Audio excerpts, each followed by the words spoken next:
of hearts and souls. Chapter 3. Family life in the city. I felt trapped with Lucy and her misery, and I didn't want to end up like her.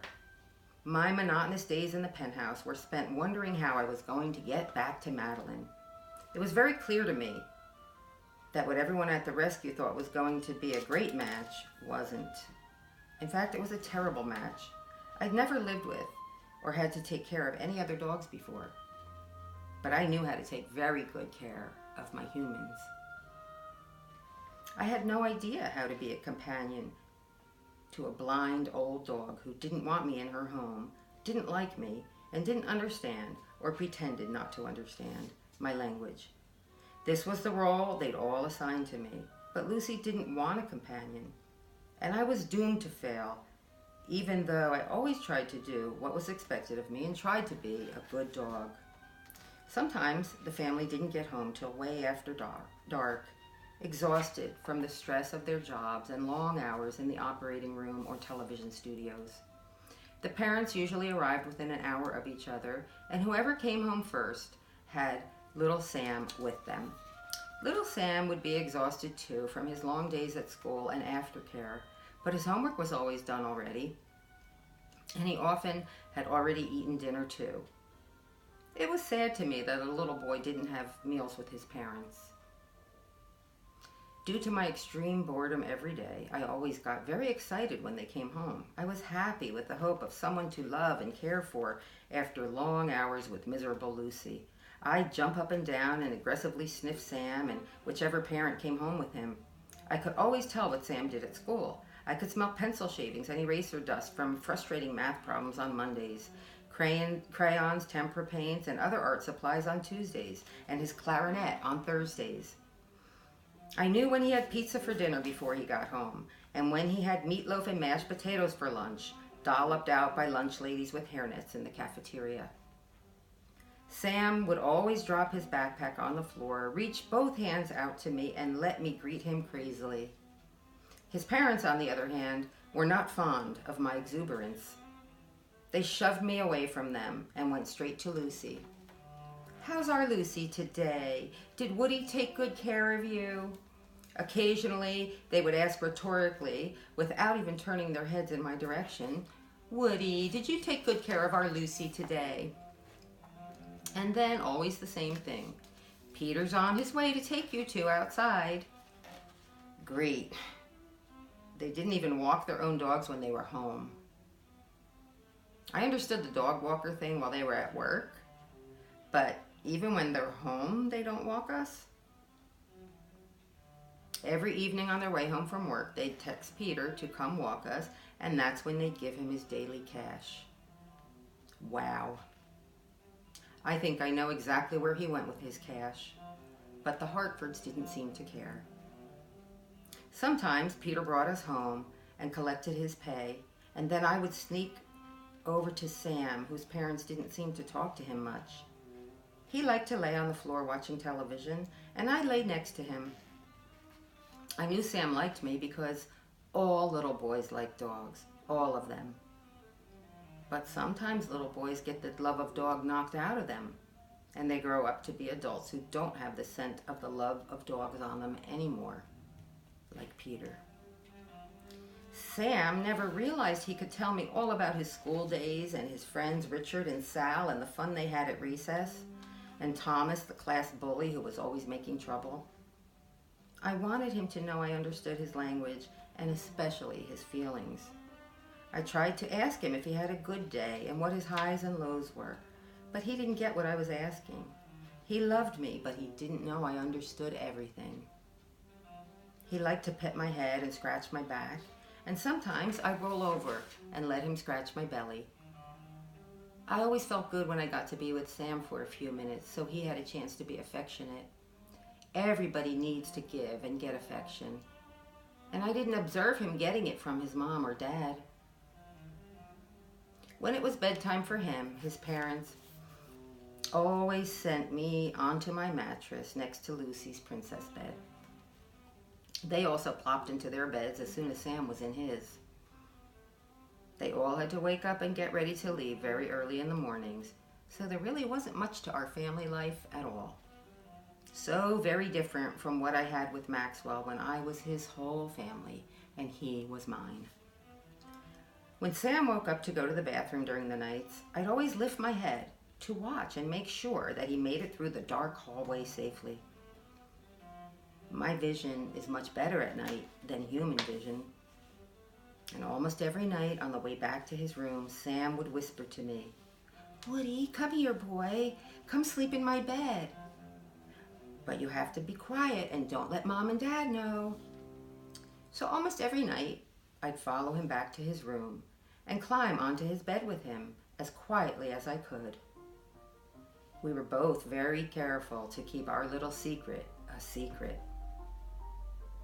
I'd always lay on top of his covers so I could make a quick getaway.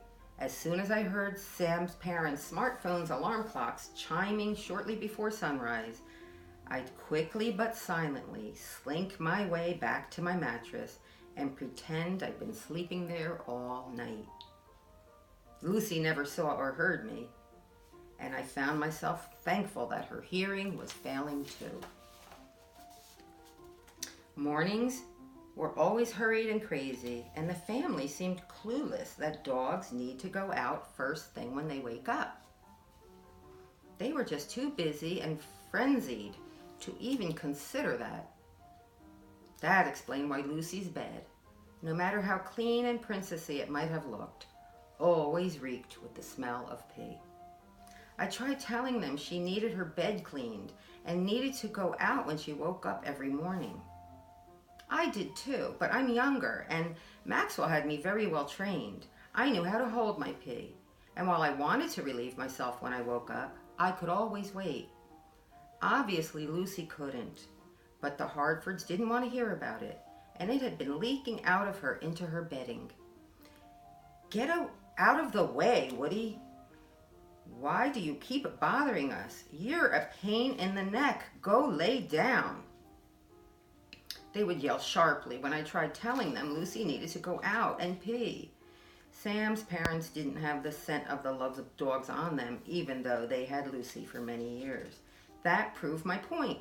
Just because you have dogs, it doesn't mean you love them. I wanted to be a good dog, so I always complied and would slink back over to my mattress when they yelled at me. When Sam grabbed his toaster treats on the way out of the door with his parents, my spirits were always lifted because he always ran over to pat my head. "Bye-bye, Woody," is all he had to say. He had that knowing, our little secret look in the twinkling of his eyes when he ran off to school. I'd nod my head and wink at him about the night in his room. We agreed it was best that his parents didn't know anything about me leaving Lucy's side during the night to chill with Sam. We kept it to ourselves. That was our little secret. The longer I stayed in New York, the more I knew I had to stay focused on reuniting with Madeline. I knew I belonged with her. And it didn't take me long to devise a way to get back to her. Sam and I were becoming close buddies, and I knew he was going to miss me a whole lot if I stayed with them too long. I liked Sam, but I wanted to get out of the city as soon as I could make it happen.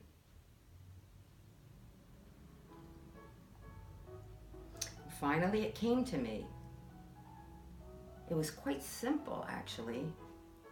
My plan for getting back to Madeline was to literally do my job of taking care of Lucy and trying to help her family understand her needs.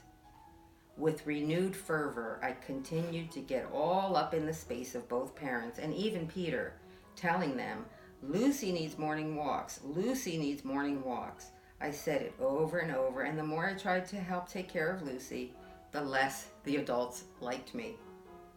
And she needs her bed washed, and she needs a bath. At night when they arrived home, even though they pushed me away, I'd sniff all over the parents and learn everything I could about what they did and where they went each day. They hated it, but it helped me learn so much about them. including things they would never tell each other. They had secrets too. Every day I learned more and more things they didn't want anybody to know. My hound nose picked up on the smell of other people's cologne and perfume in places it didn't belong. I began to like the parents less and less. So I guess the feelings had become mutual.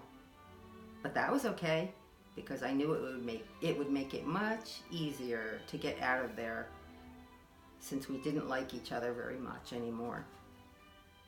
Within a month of my arrival, they called Suzanne on speakerphone, and I listened to the whole conversation. They told her it wasn't working out with me in their home. And that part made me happy. It was perfectly according to my plan. But Sam heard it too, and it made him sad. He came over and laid next to me on my mattress with his head on my belly, while they blamed everything on me.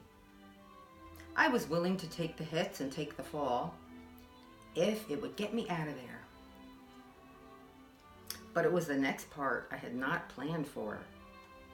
We want to put him on medication. Where can we get something to calm him down? They asked matter-of-factly. What? In the weirdo? They wanted me on doggy downers? No way. That was not gonna happen. What the freak? I was not going to take medication and stay there in that tower. Is that what they've done to Lucy? I began to worry about the idea of being medicated. Were they serious?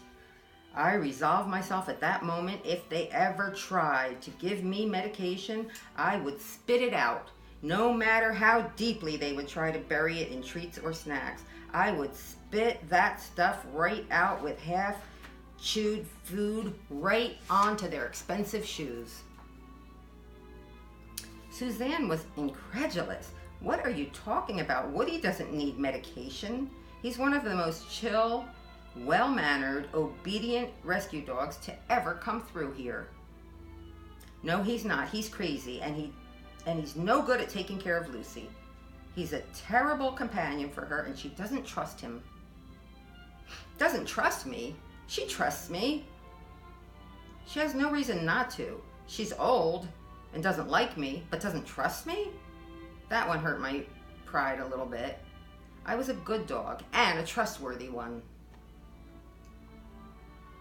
They went back and forth, and to my ultimate relief, Suzanne finally suggested that they pack up my things and she would send someone to come get me the following morning. She said she'd put me back into the foster system and find me another home. Yay, my plan had been working after all. When they hung up, I just knew who Suzanne would be calling next. I could almost hear her asking Madeline, Woody's being returned. Would you foster him again until he finds a home? And I just knew what Madeline would say. It would be almost exactly what Suzanne had said. Of course I'll take Woody. He's one of the most chill, well-mannered, obedient rescue dogs I've ever worked with. He reminds me of my old dog, Bella. I'd love to take him again. Being a good dog was paying off. My plan was working. But I would quickly have to work out and execute the next part of my challenge. How would I persuade Madeline to keep me forever? I had to make her see I wasn't just another foster dog. She was the one I was really meant to be a companion to. She was my assignment and my mission. She was the one I came for, not Lucy.